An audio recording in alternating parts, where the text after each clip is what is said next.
Olá, olá, senhoras e senhores, meus amigos, minhas amigas, sejam muito bem-vindos a mais um Lente Espírita, esse momento da nossa semana que a gente para sentar junto, tomar um café, ter essa conversa franca à luz do Espiritismo, refletindo o nosso dia a dia sobre questões tão fundamentais que a gente gostaria de conversar, de sentir aquele calor humano, que a saudade que nós temos das nossas casas espíritas, traduzidos nesse podcast, nesse nosso Lente Espírita que estamos construindo juntos, você e nós, grupo Atuantes no Lente Espírita. E hoje vamos falar sobre um tema muito querido e muito delicado de se tocar, não é, Rosa?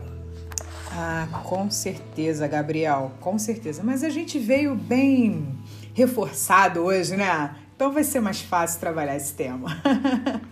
Com certeza. Algumas vezes sentimos um incômodo por algo que alguém nos disse. E muitas vezes, por não conseguirmos resolver esse incômodo, nós vamos ficando frustrados. Então esse incômodo frustrante vai crescendo e como nos irrita. E nós até tentamos argumentar com esse incômodo, né? Mas para vencer o diálogo, não para entendê-lo. E nessa incompreensão, por não entendermos o que sentimos, vamos ficando amargurados. Ah, e o desejo de vingança vem dessa necessidade de fazermos justiça diante daquilo que desconhecemos. Ficamos feridos, tão feridos que a sensação nos leva ao descontrole. Então a fúria vem. E o ponto mais alto desse descontrole de uma emoção tão potente e tão necessária. Tudo o que tentamos reprimir explode, pessoal. E a raiva é muito potente. Que raiva é essa que me deixa com a cabeça fervendo, minhas sobrancelhas juntas, meus lábios e meus punhos prontos para atacar? Que raiva é essa que, ao mesmo tempo em que me causa horror e ódio, me faz ter um desejo enorme, um apetite imenso, intenso para realizar coisas e avançar nos desafios? Como controlar essa raiva? Como transformar essa raiva? De que maneira o Espiritismo pode nos auxiliar a transformar essa raiva? E Jesus teve raiva? Para nos auxiliar a entender essa emoção muitíssimo famosa, mas como todas, sempre em fluxo, quem vem aí, Gabriel? Chegando mais uma vez esse Lente Espírita voando baixo, meu querido amigo Júnior Vidal, psicólogo clínico social há 15 anos, músico, compositor, intérprete, produtor artístico e musical. Com certeza, nesses 20 anos de carreira musical do Júnior, você já deve ter ouvido ele por aí. Meu amigo, seja muito bem-vindo e dê um alô aí pra galera do Lente Espírita. O Lente Espírita é frenético! Meu irmão, que felicidade ter você aqui, que é um parceiro, que nós temos um irmão em comum que me apresentou, que a gente teve outras oportunidades, que é Tiagão Brito, que agora tá Tiaguinho, mas que me deu presente você, a sua família e os amigos de Araruama, e a dona Rosália Romão, que é outra queridíssima, amada, né? Rosa pra pouco, né? Que ser piada Eu vou ter que parar de chamar ela de Rosa, gente, meu Deus. Eu vou ter que se utilizar desses argumentos tão punjantes, né, para dizer da alegria, da satisfação, da intimidade e do prazer que a gente tem quando a gente está junto. Obrigado. E daí, Rosa, quem vem? Ah, daqui vem Robson Ribeiro. Robinho também para os íntimos. Advogado, professor de Krav Maga, formado pela Federação Sul-Americana de Krav Maga, discípulo direto do introdutor da arte na América do Sul. O Robson trabalha com mocidade na Sociedade Espírita Fraternidade, é cantor, é compositor, é marido, é pai, é filho, é um espírito imortal em busca da felicidade.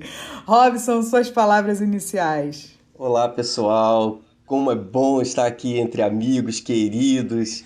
Olha, dá uma raiva de ver esse povo falando bem assim, meu Deus do céu. Eu tropeçando aqui no português, mas que coisa boa. Muito obrigado mesmo pela oportunidade de conversar um pouquinho com os amigos e falar para esse programa que eu já estava esperando um tempão o convite. Falei, poxa, nada chega, gente. Eu toda hora olhando o WhatsApp, nada chegava. Chegou. Show de bola. Um abração. Ah, que alegria, que alegria. Gente, agora sim, já que estamos entre amigos e que podemos abrir os nossos corações, o nosso momento inicial é para a gente fazer assim, um pouquinho do panorama da raiva quando ela nos visita. A nossa intimidade, a cada um de nós. Eu, por exemplo, tô passando momentos, eu esperei esse programa, eu não falei na tristeza, não falei no dia da alegria, mas assim, eu precisava falar nesse dia de hoje, porque o que eu estou vivendo, gente, é uma situação de descobrir algo que eu não conhecia, um monstro que não vivia. Quando você chega depois de um dia estressante de trabalho, depois de você ter que descobrir todas as brincadeiras novas para ser feita com uma criança de 1 ano e meio, de você tentar dar comida naquele chão limpo, a criança vareta a colher naquele tapa e vai comida para tudo quanto é lado, e você começa a ver aquele turbilhão todo, depois você vai botar essa criança para dormir. E você tá ali naquela tranquilidade, fazendo a criança dormir, a criança te vira ali a mão na cara, Júnior Vidal e Robson Ribeiro Rosário. O que faz na mente de uma pessoa? Mas e você fala, papai, não bate no papai e vira-lhe a mão de novo. Aí a gente vai dizer, mas ela aprendeu na escola? Não, ela cresceu na pandemia. Ela aprendeu em casa, mas a gente não se bate. Ela trouxe isso de dentro, gente, para lidar com o meu, para despertar o meu monstro. E aí, da primeira vez que eu disse pra ela assim, não bate no papai. A Luane, minha esposa, tava recebendo a vizinha na porta pra eu pegar um doce. Ela falou, que vergonha, gente. E eu com vergonha, que eu não podia sentir raiva, esse é pecado, gente. O que eu faço com a minha vida? Olha, eu tô aqui desabafando, eu preciso de ajuda, por favor. Me norteiem. Essa é a raiva brotando em Gabriel. É a nova. Digam vocês daí. Robson e Júnior. E Rosa também. Rosália, eu vou pedir licença, Robinho, para falar. Eu, quando conheci esse cidadão que vos fala, esse âncora do Lente Espírita, eu tive o prazer de conhecer a família do Gabriel, os irmãos, os pais. Em particular, a mãe dele trazia uma fala muito tranquila, para quem conhece a mãe do Gabriel, é um anjo de Deus na terra, e falava, gente, Deus mandou 2 meninos e tudo que eu tinha para evoluir nessa veio encarnado junto com esses 2. Porque esses 2 eram o caos na terra, eu queria 5 brau, mas às vezes eu não queria chegar em casa do tribunal e trabalhar e tirirá. Esse rapazinho que hoje é pai, ele era uma mistura de Denis ou Pimentinha com o virado no 600 na terra. Então a mãe contava casos muito atípicos de que ele botava fogo no parquinho. Gente, o Rosário, isso pode? Ele pode? Isso tinha pergunta sobre algumas décadas atrás. Aí vem a lei de causa e efeito dentro da pedagogia divina, que é perfeita, mas eu vou falar muito com Deus do Pai. E traz essa florzinha de candura que ele acolhe agora, de inverter os papéis. E aí fico eu me imaginando a mamãe do Gabriel. Entende? Quando o Gabriel era o pituquito. Nossa Senhora, Jesus. Entendeu? Ele e os irmãos. Então, assim, é o desafio de educar, convocando a autoeducação a cada segundo. Exatamente, para a honra e glória do nosso Senhor Jesus, isso vai dar certo. Então, assim, seria trágico se não fosse cômico, Gabriel. Então você falou assim, abra o seu coraçãozinho. Vamos jogar o papo reto aqui, jogar a real, né? Freneticamente falando, você vive o que os seus pais viveram contigo, que os meus pais viveram comigo, no sentido de que, mais do que ter paciência, é a autoeducação iminente que é convocada a nós, no sentido de ser exemplo, que justifique a argumentação quando trazemos o processo de educar para o outro. Isso nos tira da zona de conforto e a raiva é um sentimento natural que nos tira da zona de conforto. A raiva é um sentimento básico que, como um termômetro, coloca assim. Vamos ver agora como ele vai reagir?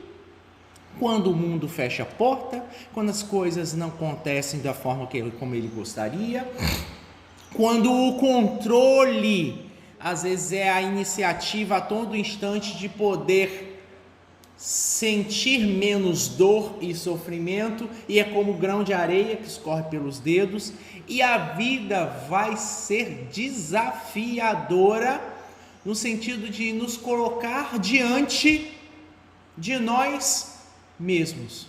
Tem uma youtuber famosa que eu esqueci o nome dela, talvez vocês relembrem o nome dela, e ela tem um programa no GNT que fala das sabedorias populares do aprendizado com a tia.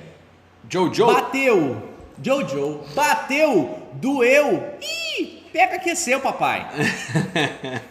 A Jojo, exatamente, a raiva bateu, doeu, pega e aqueceu. Eu vou falar assim, abrindo meu coração, eu sou uma pessoa extremamente impulsiva e nos momentos da raiva também, pelas minhas dificuldades e sombras, muitas vezes enfio os pés pelas mãos como qualquer outra pessoa, no momento de aprendizado que a gente está vivendo, ainda mais nesse momento atípico de isolamento social. Existe uma historinha, Gabriel, você conhece o Pedro desde muito pequeno, e quando a gente foi convidado a mergulhar no projeto infantil, a família toda compôs, ele trouxe composições, e tem um episódio que eu conto até nos seminários, que é o seguinte: quando eu estava compondo a canção Transformando Sentimentos, que começa pela raiva, e essa história toda desse convite começa quando a Rosália vem lá na live e a gente fala sobre isso.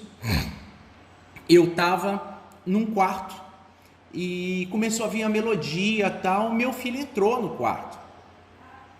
E quem compõe, Robinho, Rosália, fala que às vezes, se você não pegar aquilo, nem 4 encarnações retorna para você aquela inspiração, aquela energia, aquele momento.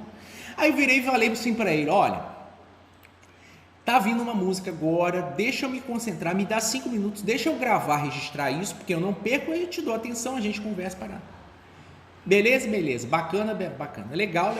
Aí ele saiu, Gabriel, fechei a porta, lepe de fagueiro. Me ajustei, me aprumei, finei o violão, celular gravando, piriri, parará, rec, e comecei lá.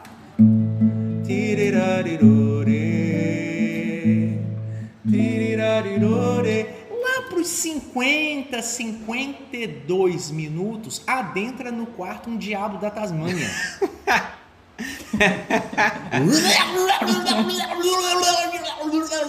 Tinha até tufão, cara, tinha até um tornadinho no pé, assim, papai não sei o que, e abriu a porta, menino, Robinho. 52 segundos, no caso.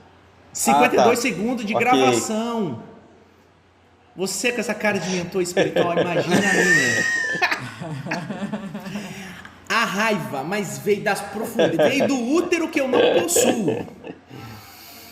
E quando despejou de uma vez só, você não te falei, não sei o que, rapaz, o menino de diabo da Tasmânia virou Papaléguas, que ele pegou a reta do corredor e vazou gigante, mas sumiu. Aí vem aquele arrependimento, né? Volta a sintonia, como é que sintoniza de novo? E um amigo espiritual, eu vou falar o nome aqui, tem pessoas que gostam que eu não fale o nome. Aqui você solta tudo, aqui fala tudo. Aí eu tentando sintonizar, aí o Luiz Antônio Mileco estava do lado. Eu falei assim, e agora como é que faz e tal, intuitivamente conversando comigo. Você vai fazer o seguinte, você vai pegar essa raiva que você está sentindo, você vai botar para dentro da letra da música e desenvolver isso, né, essa energia, para você aprender a lidar com essas emoções e com essa impulsividade, porque a grande questão não é sentir raiva, é o que se faz com a raiva que se sente. como educá-la. Existe um termo que particularmente sempre me incomodou muito, que as pessoas têm que, Robinho, não sei se você como professor de Krav Maga já deve ter ouvido muito falar isso, temos que controlar a nossa raiva. Quando as pessoas falam isso, eu vou ser sincero para vocês, eu vejo a cena de uma mola numa prensa sendo comprimida. Isso é controle, é pressão e vai. Uma cabeça de alfinete que encoste, aquilo vai de uma energia concentrada, condensada, uma cabeça de alfinete, aquilo vai soltar aquela energia na direção contrária, que eu tenho pena de quem esteja perto. A questão não é de controle, a questão é de educação. E como estamos falando na missão de educar, Júnior, só para você não soltar tudo que você tem para soltar nesse momento, eu vou pedir para Robinho falar da dele. Quando a gente fala assim, quando é que você percebeu conscientemente, né, a raiva atuando? Acho que na verdade desde sempre, né? Desde que a gente começa a despertar para a vida social, para as coisas da família, para o nosso núcleo, a gente já tem esse ímpeto de manifestar. Acho que ela está ligada exatamente à frustração. Ela está muito irmanada, muito de mãos dadas com aquilo que a gente não alcança, com aquilo que ainda não se entende, aquilo que a gente não tem a capacidade da compreensão. Então acho que a raiva, na verdade, ela é aquela manifestação, aquilo que o Júnior falou muito bem explicado, acerca dessa centelha, aquilo que vem, essa energia. Eu acho que é só uma questão de termo, né? Quando se fala no controle, de alguém falar, eu queria controlar, eu entendo perfeitamente o que a pessoa quis dizer, no sentido de, olha, eu não quero ser esse monstro da Tasmânia, ou eu não quero ser aquele indivíduo que perde o controle sobre essa emoção e quando se vê, já foi, né? Não quero me estender muito, mas só eu me lembro assim, de um exemplo bem pequeno, no campo profissional, não como professor de Krav Maga, mas na época que eu atuava como advogado, de uma causa que uma vez defendi um cliente, em que ele, num momentozinho, assim, pequenininho de raiva, fez a vida dele transformar completamente, completamente. Ele saía do seu trabalho, e aí foi tomar uma cerveja com os amigos no balcão, um senhor que estava do lado, um senhor, olhou, ele pediu uns salgadinhos, bolinhos, falou assim, eu vou pegar um bolinho desse aí para mim. E pegou um bolinho, olha que coisa. Ele, naquele ímpeto da raiva, olha só, porque alguém pegou um bolinho, pegou uma garrafa e pum! Foi na cabeça do senhor, de um senhor, que causou-lhe um ferimento grave. E quando ele despertou para que ele fez, enfim, resumindo muito a história, né? Esse senhor era uma autoridade, o filho dele era delegado, e aí começaram as perseguições a esse cliente que teve que mudar de casa, mudar de estado, sair, tirar seu filho da escola, porque foi um ato, uma coisinha na vida, com o ímpeto da raiva e que transformou todo aquele contexto. Então, eu entendo quando as pessoas falam, olha, eu queria controlar esse sentimento, isso que vem.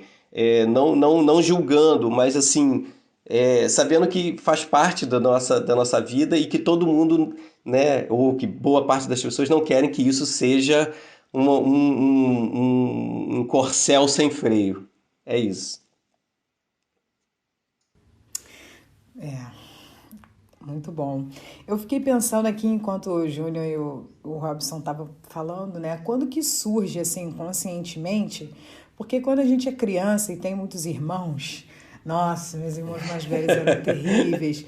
E aí outro dia eu estava tentando pensar por que eu tinha tanto medo de gato, me pavor. E aí eu lembrei que pequeno eles faziam uns teatros em casa e pegavam os gatos e assustavam a mim, os meus irmãos mais novos. E aí a gente vai desenvolvendo e como essa raiva ela vai tomando outros caminhos, né? E vai virando outras sensações, outras emoções. E hoje, mais recentemente, assim, enquanto educadora, eu fico pensando, né? Sempre estive numa família amorosa, numa religião acolhedora, numa casa amorosa, numa escola muito comprometida com a diversidade. De repente, eu entrei no espaço público e vi uma série de ausências, né? Uma série de dores. E é um momento em que eu me lembro conscientemente de como a raiva me deixou indignada e instigada mesmo a transformar aquele espaço, né? E aí eu fico pensando, Júnior, que assim, entre os nossos amigos budistas, há uma frase que é entoada a eles como um mantra. A raiva é a resposta quando o apego não consegue o que quer. A raiva é a resposta quando o apego não consegue o que quer. Refletindo sobre esses nossos apegos milenares, a raiva está muito ligada ao espaço de disputa, à incapacidade da gente dialogar, de refletir, de sentir. E aí, nesse sentido, como as terapias, né, em conjunto com a certeza da imortalidade da alma, elas podem nos auxiliar no entendimento de que a raiva ela é legítima, né? E mais do que legítima, ela é necessária em muitos momentos. Vamos lá. Tomada de consciência. O primeiro movimento é de construir com um profissional a perspectiva de um processo terapêutico, seja ela qual a linha for, onde a tomada de consciência, ou seja, tornar consciente ao entendimento, à lógica, um ou vários aspectos do campo afetivo ou emocional que se encontram em sombra, ou não consciência, ou inconsciência, ou subconsciência. Muitas vezes se sabe qual aspecto potencialmente possa vir a deixar com mais raiva, mas as raízes, os vínculos mais profundos dessa resposta, muitas vezes pouco qualificada ou impulsiva, que traz esses danos colaterais. O Robin disse que é um dano colateral muito sério, onde existe uma mudança de rota, por na nossa sociedade ocidental sermos educados a simplesmente racionalizar tudo, onde a construção dos entendimentos, das linhas de raciocínio, dos pensamentos e do processo cognitivo continuado, muitas vezes vem a soterrar o aspecto e o âmbito das emoções e dos sentimentos. Ali está a força motriz, junto com o fluido vital de nós, que vai gerar esse fluxo onde iremos investir, como iremos investir, quando e de que forma. Mas, se nós a todo momento somos mobilizados, recebemos estímulos e ao mesmo tempo não temos consciência de que como esses estímulos vão interagir no meu íntimo, no meu ser, nos meus apegos, nas minhas sombras, a tendência é que para um estímulo onde acessa um conteúdo psíquico inconsciente, a resposta virá do mesmo âmbito na direção contrária também de forma inconsciente. A grande questão é que estar ao lado de um profissional de um psicólogo, que dê você condições de aos poucos, como camadas de cebola, ir desfolhando o teu mundo interno psíquico, tirando essas emoções, esses sentimentos, desse soterramento de culpas, cobranças, medos e pensamentos que por si só, teoricamente, nos é convidado a todo momento como se fosse dar conta de todas as coisas, e a razão não dá conta de tudo sozinha. Joana de Anjos já fala isso nas leis naturais, sobre a necessidade de desenvolver as asas do amor e as asas da sabedoria. Desenvolver as asas do amor passa também por mergulhar na energia que diz respeito à raiva, como instintivamente fazer parte dos nossos mecanismos de defesa no processo de conservação instintivo do ser humano, mas como o Rosário acabou de trazer, aquilo que pode ser a partir daí é de uma inconformação a partir da raiva, que mobiliza, que transcende, que ressignifica, que luta por direitos, que se posiciona, ou a mesma raiva pode ser âncora a trazer uma rotina de violência, de comunicação violência, de uma intransigência, Agora, essa mesma raiva pode ser trampolim quando traz esse aspecto dessa inconformação e ao mesmo tempo de fazer o movimento de buscar se enxergar melhor, de buscar um movimento empático em relação ao outro, do porquê o outro reagiu dessa forma, de se colocar no lugar do outro. Então, estar ao lado de um profissional é fundamental nesse contexto. É lógico que existem níveis de adoecimento no que tange à saúde mental, que em algumas circunstâncias se faz necessário medicação e acompanhamento psiquiátrico, e a própria Joana de Ângeles também fala que é necessário da instância do físico ter cuidados do corpo físico, sim, porque quando vem aborda e transborda para além do corpo físico, é porque no corpo perispirídico e na essência espiritual já existe um comprometimento muito grande. Então, se existe, já chegou a transbordar, eu sempre trago a questão, para mim é muito forte a metáfora e o simbólico do vulcão. Porque um vulcão, você geólogo, vai dizer muito bem, muito melhor do que eu, ele dá sinais, certo? Que ele está prestes a entrar em erupção. A temperatura muda, pode haver deslocamento de terra, eu me metendo na área do coleguinha, né? Entendeu? Assim, pode gerar uma fumacinha lá no início, a terra pode mudar de cor, não sei, o geólogo vai poder falar. Até que a gota d'água, falando de água e de vulcão, ou seja, aquele movimento limite faz transbordar, e não só transbordar, faz catapultar para distâncias gigantescas, às vezes, pedras e lava e tal. E depois que o processo começa, você retroagir nele é algo muito complicado. Eu não sei nem se geologicamente é capaz de isso acontecer, de um vulcão começar a entrar em erupção, começar a sair lava e tipo assim, não, calma, amigo, vai serenando. Eu nem sei se isso é possível, nunca me aprofundei, mas eu sempre gosto muito da metáfora do vulcão prestes a entrar em erupção e da lava que queima primeiro o vulcão por dentro para depois queimar tudo que está à sua volta, chamuscar. Que lindo.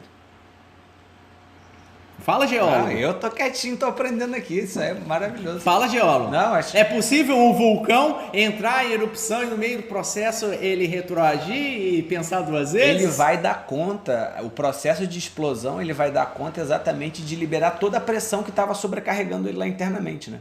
E o que é legal, né? Normalmente, de uma maneira bem simples, os vulcões que entram em erupção de uma maneira com uma explosividade muito grande, na sua maioria, eles geram um tamponamento.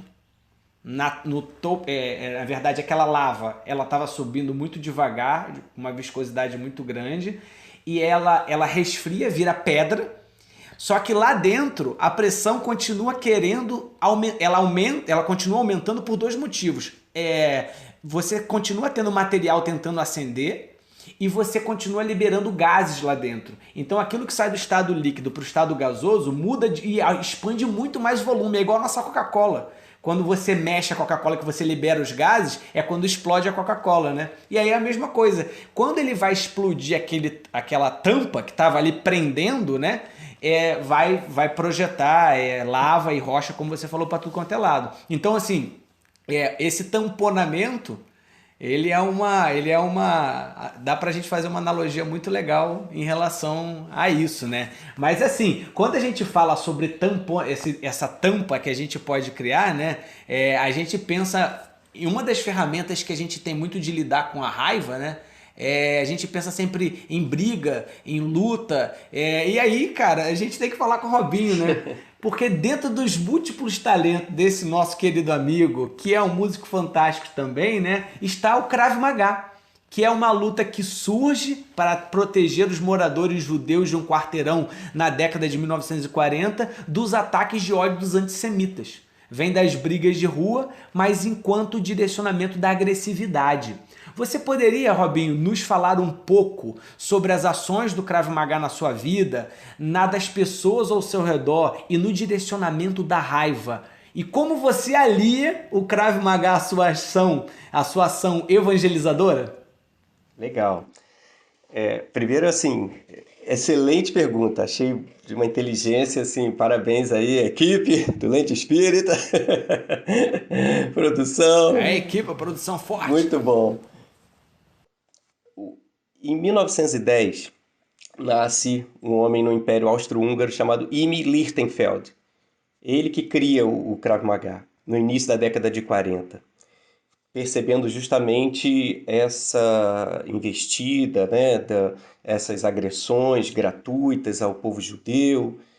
E me percebe que o que existia em termos de defesa para aquela população não era eficiente. Então ele começa a tentar e desenvolve esse sistema, essa técnica, essa linha de pensamento. Primeiro vamos só consertar que Krav Maga não é uma luta.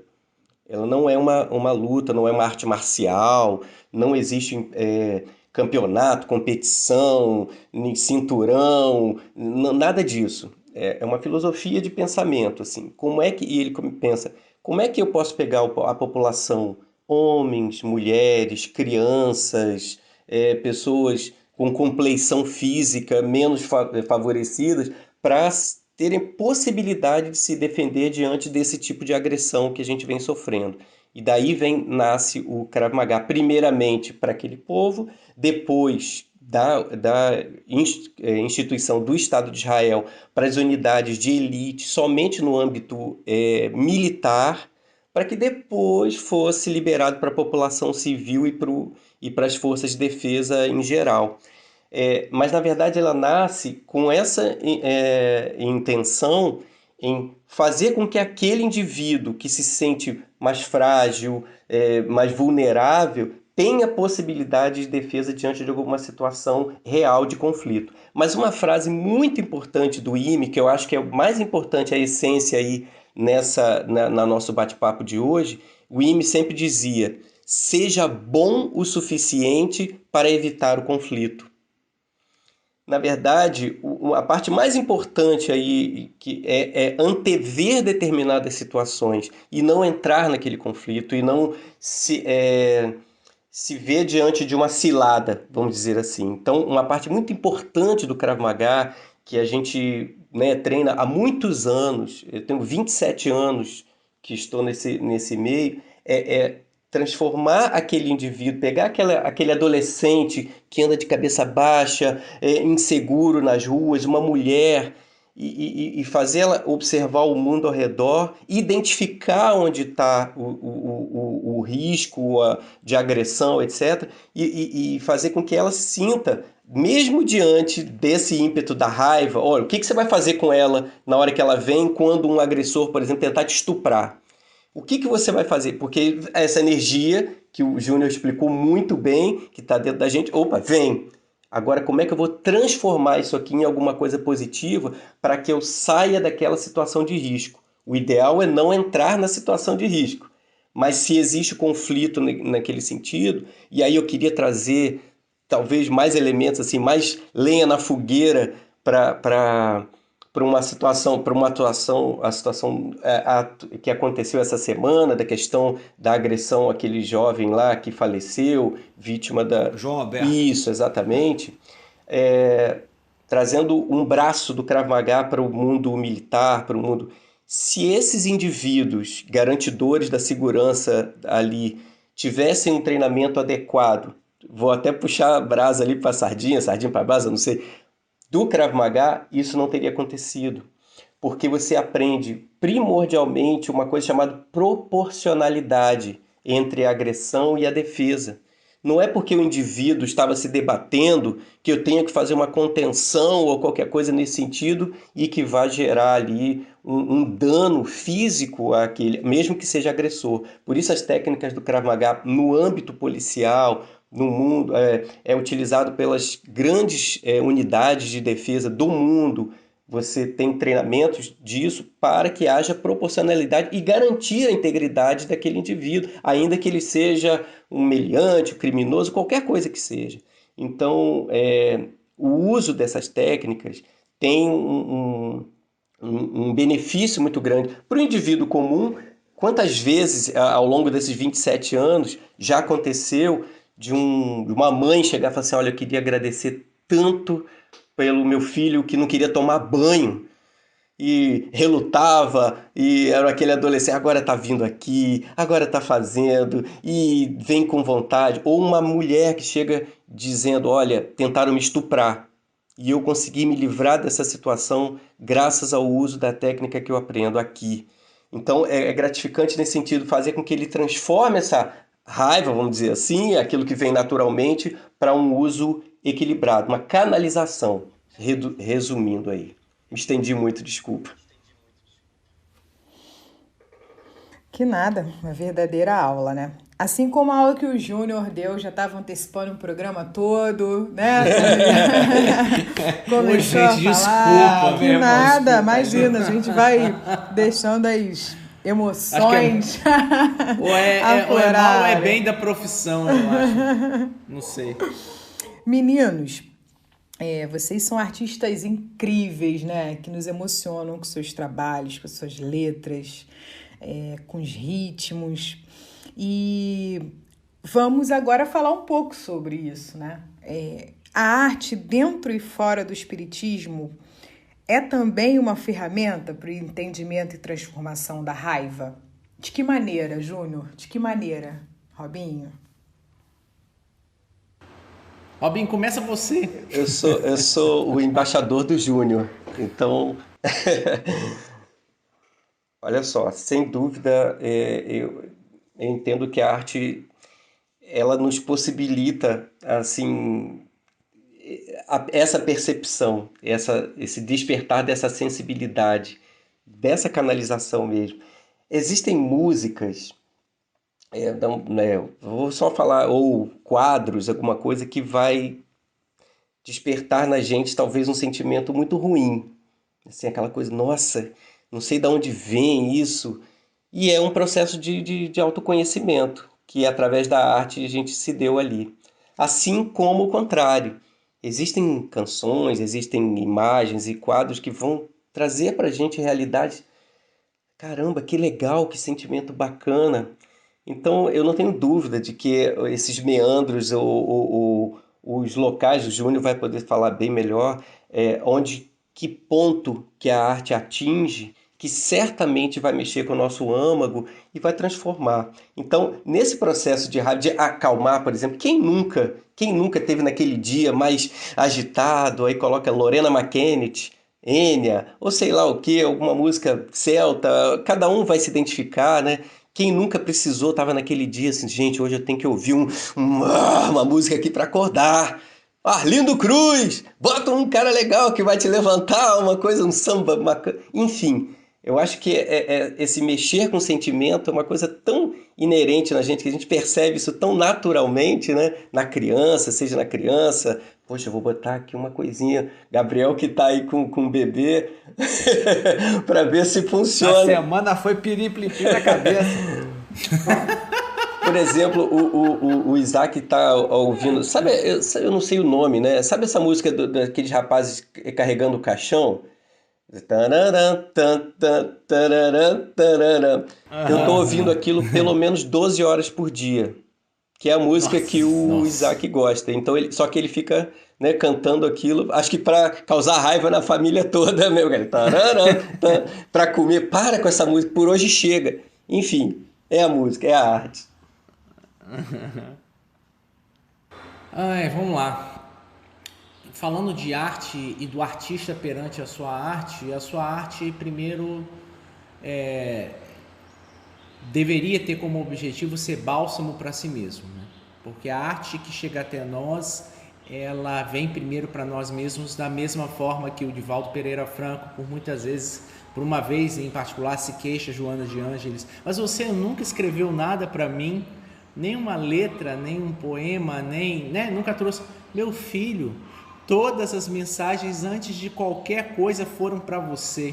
Então a arte que a espiritualidade superior tem guarida e tem acolhimento no nosso coração, na nossa mente e nas nossas mãos, ela antes de tudo é arte em direção a nos balsamizar.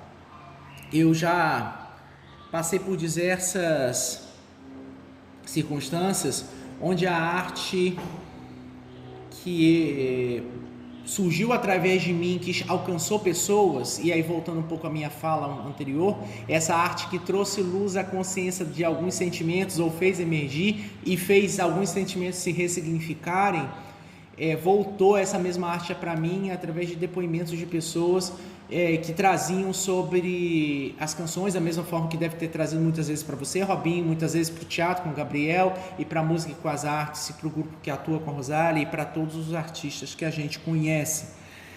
Sem falar que essa experiência que eu trouxe foi uma experiência muito forte para mim, ou seja, o quanto que eu ainda não consigo redimensionar e ressignificar esse impulso, essa energia, essa arte para dentro de mim, e o quanto que essa arte pode ser ferramenta para o processo de ressignificação nessa educação do ser. Muitas vezes, enquanto a Rosália fazia a pergunta e o Gabriel complementava, enquanto fazer espírita dentro da arte, o quanto que isso mobilizou a arte. A raiva muitas vezes se dá dentro dos processos de comunicação em virtude dos ruídos, porque comunicação não é o que eu falo, comunicação é como você ouve, como você entende. Muitas vezes existem não só ruídos, existem verdadeiros chiados ou ausências ou processos totalmente conturbados dentre o emitir uma informação e receber uma informação. Então, quantas vezes nós aqui, os 4 são artistas espíritas, não passou por situações de raiva por não se perceber, não se sentir compreendido, ou esse ruído de comunicação, a pessoa ter se equivocado e trazido toda uma outra perspectiva muito diferente, ou não tão diferente assim, né? Não inventando, mas aumentando, às vezes, um momento de uma invigilância ou de uma infelicidade nossa. E falando de arte, é falar de ego, é falar de vaidade e do quanto que essa arte deve entrar na nossa vida para promover tomada de consciência e lumificação frente ao nosso mundo íntimo.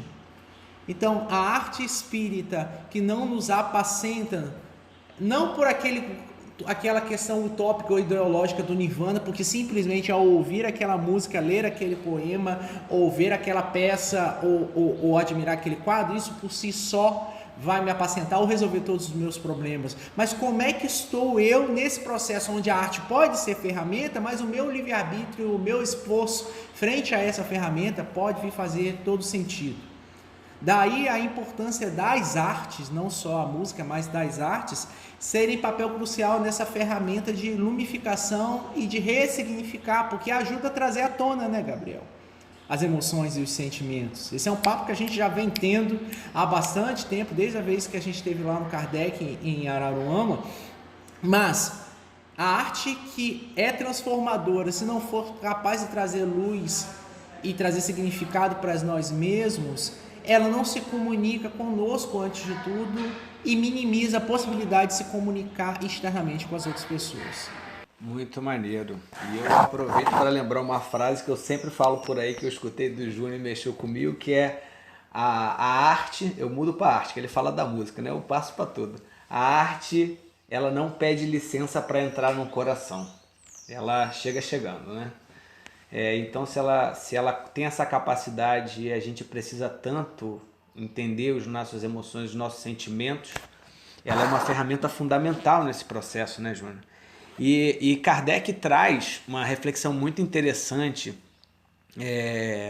na Revista Espírita, né? Os espíritos já falam para nós no Livro dos Espíritos sobre os malefícios do ódio, da cólera, do orgulho, do egoísmo, filhos direto da raiva mal direcionada, mal educada, né?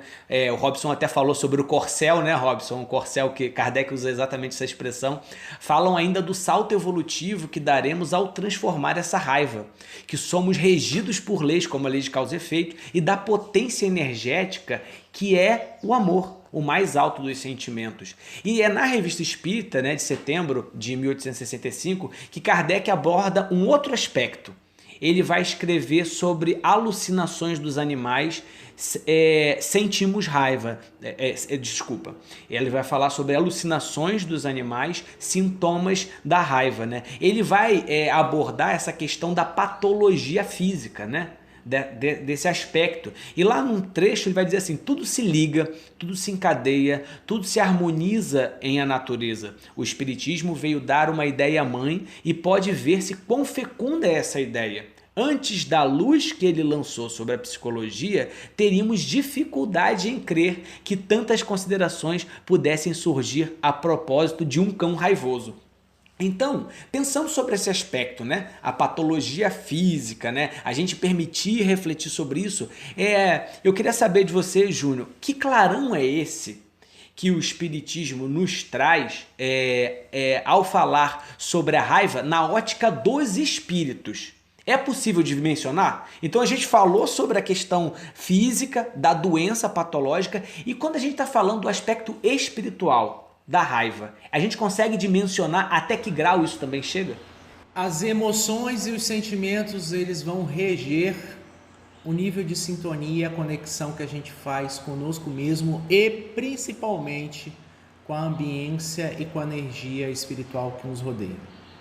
André Luiz traz muitos dos apontamentos. Eu não me lembro agora qual é a questão ou qual o livro específico, eu não lembro, não sei se é ação e reação, enfim, que ele fala de um candidato a mentor espiritual, um trabalhador que há muitos anos estava na espiritualidade, estava em nosso lar, orientando e tudo, mas que extremamente conceituado em nosso lar. Pedro Neves, e que ele traz a perspectiva de ter que interagir com a família encarnada e se apercebe numa situação de conflito extremo, onde vê sua filha sendo traída pelo seu genro e numa situação atípica ele esmurra, enquanto desencarnado, o genro ainda encarnado.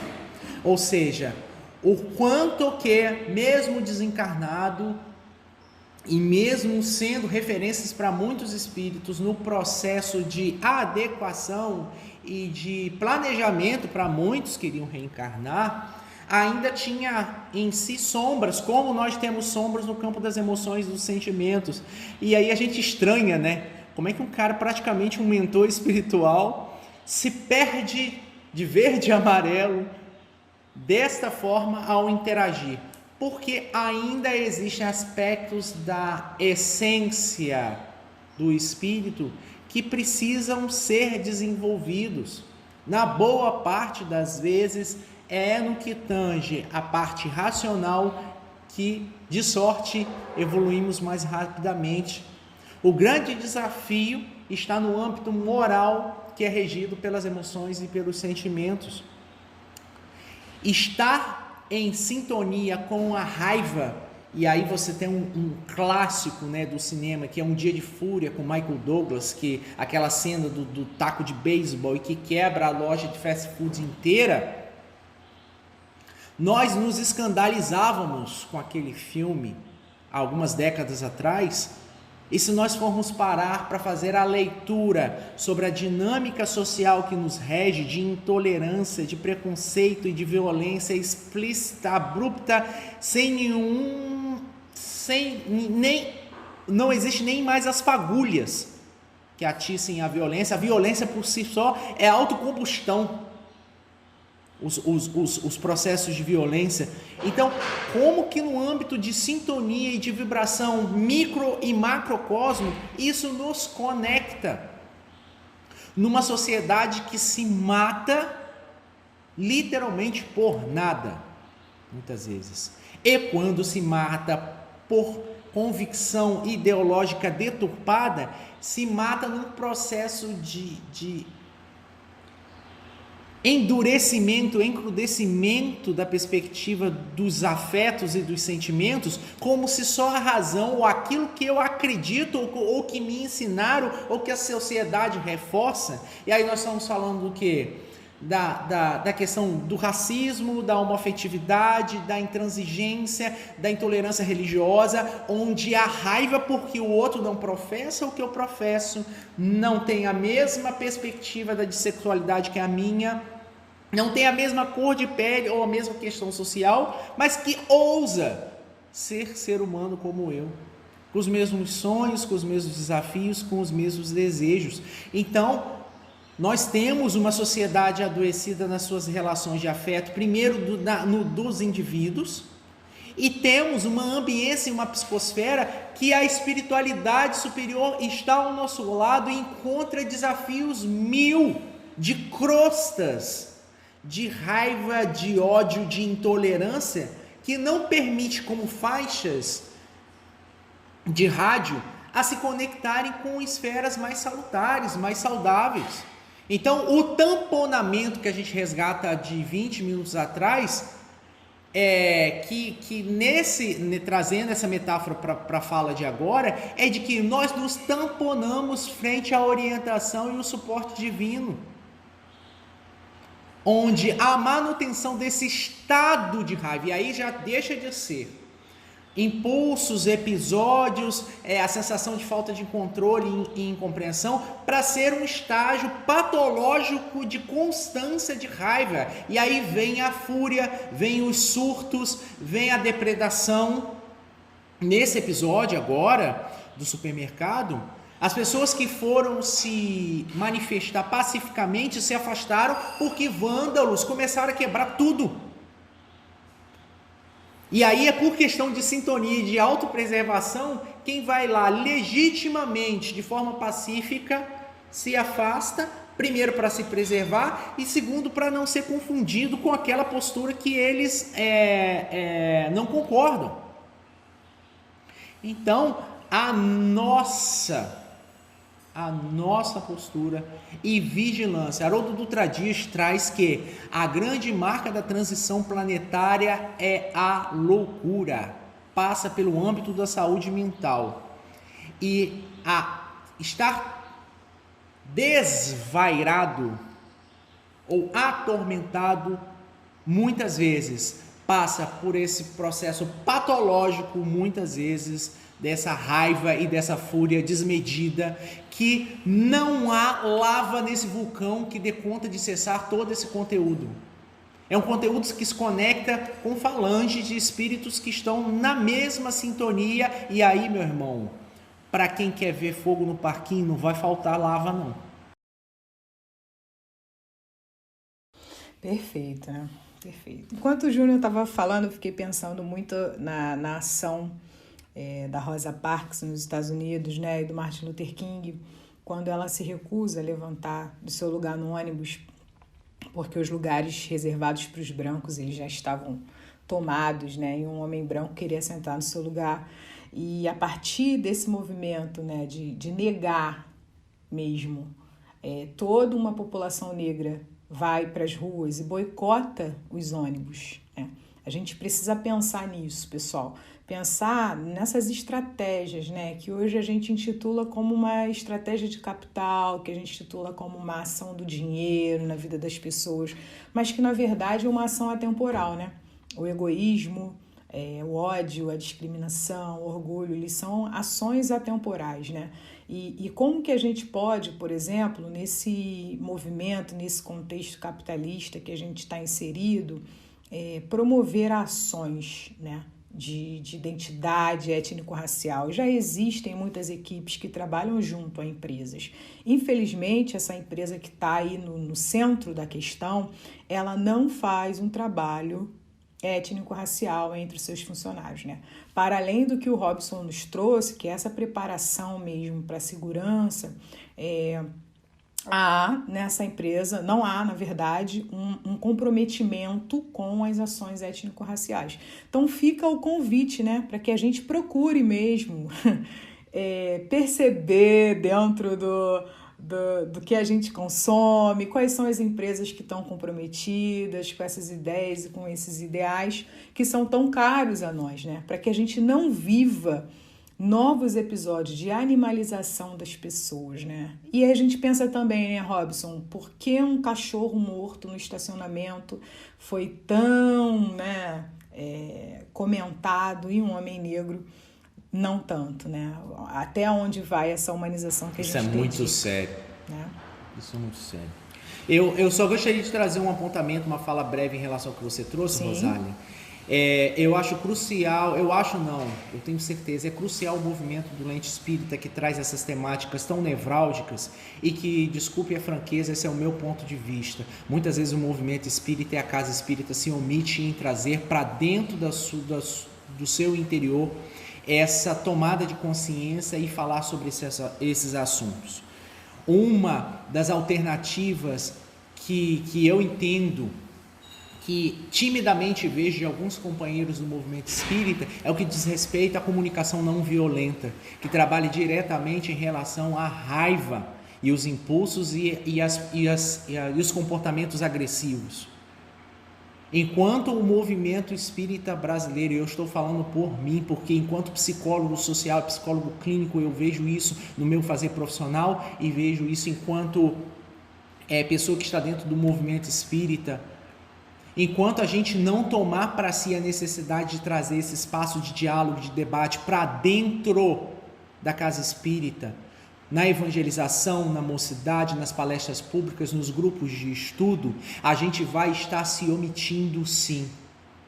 A gente não vai estar cumprindo o nosso papel social e cidadã, e o papel social e cidadã que Kardec trouxe como exemplo, que nunca se furtou de todos os desafios humanos trazer explicitamente, escancaradamente, não só nas obras básicas, nas perguntas que fez à espiritualidade superior, mas principalmente nas relações humanas das tão conhecidas e desconhecidas revistas psicológicas que depois se transformaram nas revistas espíritas. Então, o papel nosso e da importância da nossa tomada de consciência, que temos que falar sobre sentimentos, sobre emoções e sobre os dilemas sociais humanos que nos cercam nessa pós-modernidade, onde nós estamos nesse processo de transição e de instauração do mundo de regeneração. Desculpa, mais uma vez, hashtag ótimo. Pronto, falei, mas a gente precisa trazer isso para o espaço da casa espírita. Não, perfeito. E na dúvida, pessoal, do que o Júnior falou, recorra a Jesus, o guia e modelo da humanidade, que nos deixou diversos exemplos, que acolhia a todos como seus iguais, que via em cada um espírito imortal, né? Criado para a felicidade, né? Sem fazer distinção, com acolhimento. E olha que interessante, acolhia publicanos, conversava entre os cínicos, entre os essênios, acolhia as mulheres que hoje a gente chama de prostitutas, enfim, mas nunca negou a existência do racismo, nunca negou a existência da homofobia, que é um cuidado que a gente deve tomar. Muitas vezes, nos círculos espíritas, a gente fala, não, a gente não tem que falar de racismo, porque a gente entende que o espírito é imortal, que o espírito não tem cor, que o espírito não tem sexo. Pessoal, é justamente por a gente entender que a gente precisa falar, exatamente para a gente tirar esse lugar de desconforto na sociedade. Se a gente enxerga cada ser humano na sua potência, naquilo que ele pode vir a ser, a gente tem realmente que unir as mãos, que unir tudo que a gente conheceu e colocar em prática, porque essa é a ação do verdadeiro espírita no mundo. É entender que todo mundo é potência, que todo mundo é imortal, mas que a gente sabe que existem ainda muitas situações que a gente precisa juntos resolver, né? Os 3 meninos, pessoal, estão de azul, super pacíficos, super tranquilos, super belos. E agora, quando eu falei de Jesus, né? Todo mundo sorriu. E aí, Robson, fica uma questão, né? Nós costumamos dizer, né, que Jesus teve raiva. Ouvi, né? Costumamos dizer, ouvi que Jesus teve raiva em um momento. No episódio que Jesus expulsou os cambistas, os vendedores de animais do templo, nos evangelhos de Mateus, Marcos e João, eles dizem que Jesus demonstrou nesse momento emoção e raiva. E João complementa, dizendo que sua emoção raivosa foi também zelo ao espaço sagrado. A maneira como o nosso guia e modelo direcionou sua raiva foi a determinação e o zelo, ou Jesus não teve raiva? O que você acha? E aí vem a opinião do Robson, tá bom? Isso eu queria deixar bem claro que isso é só... Rosália, muito obrigado por você não ter feito essa pergunta para mim, tá? Te agradeço profundamente. sério, agradecer a oportunidade. Eu não sei se isso é só a minha opinião, tá? Não vou dizer fechar a questão, etc. Mas na minha opinião, Jesus não teve raiva. Eu acho que, na minha opinião, eu estou me valendo aqui da codificação, onde Kardec fala, assim, eu vou só pegar aqui para não, né, os espíritos da primeira ordem, que são os espíritos puros, e, né, características gerais dos espíritos puros. Nenhuma influência da matéria. Superioridade intelectual e moral absoluta com relação aos espíritos das outras ordens. Somos nozes, vamos dizer assim, né? E aí a gente está falando, se a gente entende o Cristo como espírito puro, já longe dessas paixões, dessas necessidades das conquistas morais, que a gente vem falando ao longo do programa todo, se a raiva seria uma dessas questões, na minha visão, seria incompatível o entendimento como um espírito puro, que já não exerce, então, ou a codificação está errada aqui, ou, né, assim, tem alguma coisa que não está batendo. Eu acho que, na minha opinião, é mais uma visão estreita do observador do que propriamente do agente provocador de determinadas situações. Então, é um paralelo aqui, o antropomorfismo, né? Uma visão lá minha estreita daquele que estava naquele momento sendo enérgico. Acho que o uso correto da energia em determinados momentos não indica, e sim sobre o meu prisma mais limitado. E caramba, será que ele desceu o barraco aqui? Será que, caramba, nunca vi Jesus assim? Mas não dá para a gente imaginar um espírito puro, longe dessas paixões, o que tem recebido a influência da matéria. Mas ele estava encarnado, então encarnado ele estaria sujeito a determinadas ações ou não. Eu particularmente não concordo. Tanto que, me valendo aqui de uma das... perdi aqui a página, não vai dar para falar agora. Mas é porque como tem nesses sinóticos, nesses evangelhos sinóticos, em um deles... não, acho que está aqui. Em um deles, olha só que interessante, né? Porque eu procurei essa dos vendilhões do templo em cada um dos evangelhos. Mas um deles, que é o de Mateus... Olha que interessante como ele fala nos vendilhões do templo, aí vai falando que ele aproximou dele no templo. Aí, depois desse episódio, a minha casa, que Jesus fala, minha casa será chamada de casa de oração, mas vós fizeste dela um covil de assaltantes. Aproximam-se dele no templo cegos e coxos e ele os curou. Ato contínuo, nesse mesmo contexto. Dá pra gente imaginar Jesus, toquei com a raiva, quebrei tudo. Agora, não, peraí que eu vou curar um aqui. Peraí. Tem alguma coisa que não está batendo. Então, mais me parece um erro de observação nesse sentido do que propriamente, e sim uma energia. Aquele que chega aqui, olha só, vamos sacudir, vamos consertar isso aqui, vamos dizer o que é certo, o que é errado, como ele nunca se negou, seja o vosso falar sim, sim, não, não. Eu acho que está mais para isso do que propriamente por subir no salto. Muito bom. E depois dessa conversa Júnior, sobre... quer falar? Júnior se coçou ali, ó. Ele deu uma coçada. A Rosália sentiu a coçada. Desculpa aí, falar, meu Robinho, você não entende nada. Peraí, deixa eu te explicar aqui. Não, eu tô pensando no que o Robinho tá falando, a questão seja se eu falar sim, sim, não, não. Ou seja, você se posicionar. Jesus está falando de se posicionar. A grande questão é que muitas vezes a gente pega se posicionando quando tá no quê? No calor da raiva. Então, para nós, o parâmetro, muitas vezes, se posicionar é estar cheio de lava, expelindo, e aí isso gera a motivação, ou a coragem, ou a necessidade, ou o entendimento de que aí sim chegou o momento de se posicionar. Gente, papo maravilhoso. Se deixar, a gente faz 5 horas de podcast. Mas já acabou? É muito boa essa conversa entre amigos, assim, da gente poder falar, porque a gente sai, né, galera? A gente sai daquele lugar de teorizar, simplesmente teorizar, porque a gente está Sim. aqui entre amigos falando assim sobre uma coisa que a gente vive, sobre uma coisa que pode ser prática para a vida de cada um.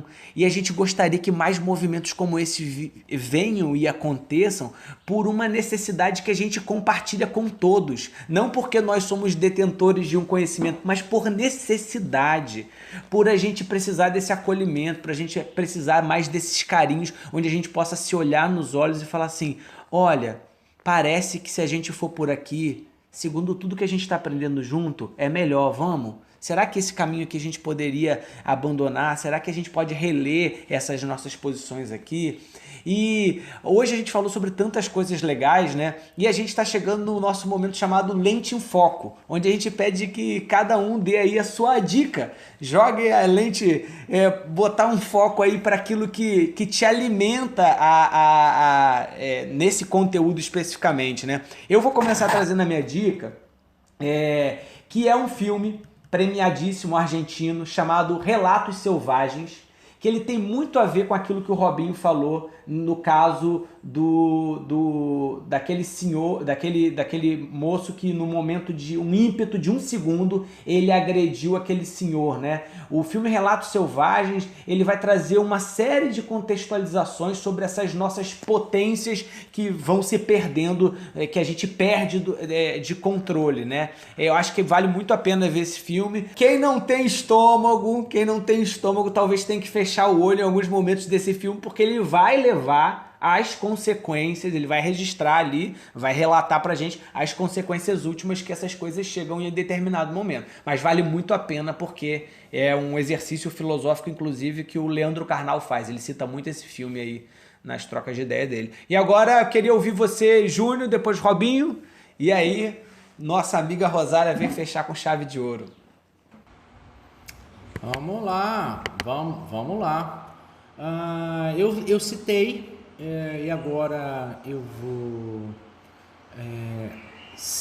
vou citar, na verdade, uma citação que houve alguns podcasts anteriores, que o próprio Fábio Leite a gente discutiu aqui, a gente discutiu depois numa live que a gente fez lá no meu canal, que é para os homens que têm extrema dificuldade em lidar com os seus sentimentos e principalmente com a sua raiva. Então vá ao documentário Silêncio dos Homens, que retrata sobre essa questão do homem numa educação e numa sociedade extremamente machista, adoecida, e de uma masculinidade tóxica e irreal que mata homens e mulheres. Então esse é o primeira dica, tá no YouTube para quem quiser ver, baixar, etc. O outro é um livro que é o Comunicação Não Violenta, de Marshall B. Rosenberg. Então, que traz achados, traz propostas extremamente educativas e conscienciais, para que a gente possa se redimensionar e se ressignificar dentro e fora da casa espírita.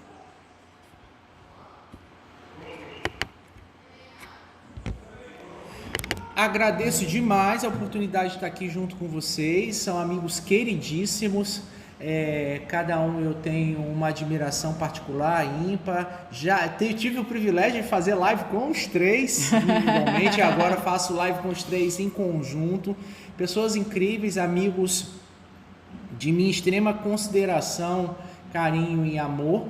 Que eu agradeço pela oportunidade e espaços assim porque na maioria das vezes só o Júnior artista, então são poucas vezes que o Júnior psicólogo, né, o João Luiz, né, que é de segunda a sexta em horário comercial, mas que tá aí e que de alguma forma a gente traz, muitas vezes consciente, outras vezes não tão consciente assim, para o nosso fazer artístico. Eu agradeço demais, vida longa ao Lente Espírita, que eu tenho profunda admiração dessa iniciativa que merece o nosso apoio, atenção e aplausos. É isso. Muito bom.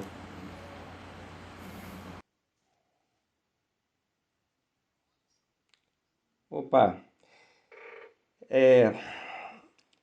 eu queria dar um pequeno exemplo aqui, uma pincelada. Saiu agora o Atlas da Violência no Brasil, que é referente até o 2018. Se a gente tem uma taxa de mortalidade, por exemplo, lá foram assassinadas 4.519 mulheres no Brasil. Por exemplo, no Ceará, de 2008 a 2018, teve um aumento dessa taxa de 278,6%. Dessas mulheres, dessa taxa de mortalidade, não negras são 2,8 por cada 100 mil habitantes, por cento. E negras 5,2%, mais que o dobro. A gente tem 68% de mulheres assassinadas no Brasil de negras. Tem alguma coisa errada. Acho que a gente precisa pensar e agir um pouco mais. Não só ficar no âmbito, né? A colaboração do Lente Espírita é fundamental, das nossas reflexões, de pensar, mas está na hora, eu acho, da mão na massa, da proposta kardeciana, da educação. Se a gente está falando do programa hoje sobre raiva, sobre entender, eu acho que a educação passa, né, em todos os sentidos, no sentido mais amplo da palavra educação, intelecto moral, né, do respeito, aquilo que muito bem foi falado aqui, mas a gente precisa olhar isso aí. Peraí, tem alguma coisa errada com a nossa sociedade nesse momento. A gente tem que entender sobre o âmbito, sobre o aspecto espiritual e tudo, mas o que a gente está vivendo nesse momento agora? Então, é uma leitura técnica, chata, mas eu recomendo que a gente dê uma olhada nesse Atlas da Violência no Brasil para saber, opa, que contexto é esse que a gente está? E um documentáriozinho para ficar mais leve, que é o Dilema das Redes. Eu acho que dá para a gente ver como é que a gente está virando zumbi aí, gente. Eu fiquei impactado demais. Acho que dá para entender um pouco mais a raiva também quando a gente vê o Dilema das Redes. Eu queria então... Robinho, essa dica sua e o quanto que a gente está sendo fomentador de raiva dentro desse contexto do Dilema das Redes, que é assustador. E ó, vou fazer aqui então Robinho veio como um profeta e tá antecipando um episódio que a gente vai fazer sobre o Dilema das Redes com os nossos amigos do Spiritcast. Eu e Rosália fomos lá convidados e a gente programou fazer um episódio só sobre esse documentário, falando sobre essa questão. E, claro, depois das férias que a gente vai tirar em dezembro, janeiro, pelo amor de Deus. Legal. Muito bom. Então eu queria só agradecer. Robinho trouxe informações maravilhosas. Continua, Robinho. Não, eu só queria então agradecer também a oportunidade e, poxa, muito bom, aprendi muito e aprendo muito com todos vocês. Muito obrigado pelo carinho, pela paciência, pela atenção e pela oportunidade. Tamo junto, chamou, a gente vai. Tamo junto. Meninos, muito obrigada. Minhas dicas são recursos terapêuticos, procurem. Como que você se apresenta profissionalmente, Júnior? Psicólogo clínico, social, também tem especialização em psicanálise. Sim, aí tem alguma página social sim, você acompanha a gente pelo Instagram, pelo João Luiz com Z, Psi, @JoãoLuizPsi. Lá a gente, durante o ano de 2019 todo, a gente trouxe a nossa proposta de trabalho no CRAS Santa Mônica, que é o CRAS de proteção básica. Lá a gente alimentou com um grupo de homens, grupo de mulheres, grupo voltado para a questão da cidadania e grupo dos idosos. Então a gente reproduz lá as atividades. Esse ano de 2020 foi um momento atípico, porque a gente não conseguiu, por causa do isolamento social, trazer esse conteúdo. E quem quiser saber mais informações sobre o João Luiz, né, o Júnior, que é a parte psicólogo profissional, é só acompanhar a gente lá pelo Instagram. Ótimo. E também minha outra sugestão é o Krav Maga. Robinho, suas dicas profissionais. Já fiz aula experimental, hein, com o parceiro do Robinho. Lá em Curitiba ele me indicou o Robinho Niterói, que eu não conhecia ela. Num congresso de geologia, gente. Que legal. De verdade, cara. Uma coisa maravilhosa. Ele ligou assim, Robinho. Eu falei, gente, eu conheço esse nome, Robinho. Eu acho assim, é muito importante, não só com relação ao Krav Maga, mas qualquer arte que se vá fazer, a procedência, saber se você tem um bom profissional que está te orientando, né, em todos os campos da vida. No Krav Maga, A gente tem um cuidado na Federação Sul-Americana de Krav Maga, muito cuidado, muito critério com relação a isso, né?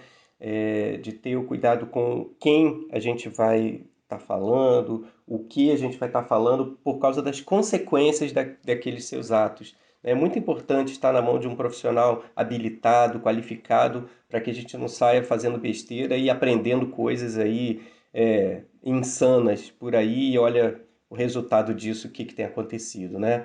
Então, muito obrigado pela oportunidade. Nós que agradecemos. E obrigada pelo seu lembrete, né, do Atlas da Violência, do IP, que nos aponta, né, que um jovem negro ele morre a cada 23 minutos, que um homossexual morre a cada 24 horas, que mulheres morrem pelas mãos dos seus companheiros a cada 2 horas. São os nossos jovens da Juventude Espírita. São os nossos homens e mulheres que frequentam a nossa casa espírita. Não esqueçamos disso. Não esqueçamos. Esse programa a gente homenageia a cada um desses que está se despedindo da Terra pelas vias da violência. Sobretudo o João Alberto de Freitas, a sua família, que foram tão citados. Como dicas finais, eu incentivo a vocês, nossos ouvintes, a lerem Audre Lorde, quando ela escreve sobre os usos da raiva, que ela diz que toda luta de mulheres negras respondendo ao racismo, ela prescinde da raiva e ela se apropria da raiva para poder transformar essa raiva em legítima defesa, em determinação. A Joana de Ângeles, ao encerrar o capítulo sobre a raiva no livro Conflitos Existenciais, ela nos incentiva a disciplinar a nossa vontade, a educar os nossos sentimentos e que cada vez mais nos habituamos a cultivar comportamentos saudáveis no corpo, na mente, no coração e no espírito. Francisco de Assis, outro espírito de escola, nos incentivou a essa ação quando em sua oração nos disse: onde houver ódio, que eu leve o amor. E Jesus, nosso irmão maior, nos aconselhou, adiante de ações infelizes que nos chegam feito tapas na cara, que ofereçamos a outra face. A raiva é nossa, meus amigos. É mental, com consequências no nosso corpo. Não tem a ver com o outro, tem a ver conosco. Nós não herdamos a raiva dos nossos pais, nós trazemos das nossas outras existências. E é por isso que o Lente Espírita convida cada um de vocês a acolher a sua raiva, a entender a sua raiva, a estudar a sua raiva. Transformemos a nossa raiva, meus amigos, com menos culpa e mais compreensão, porque o lado bom da raiva é a determinação. Até o próximo Lente Espírita, se Deus quiser.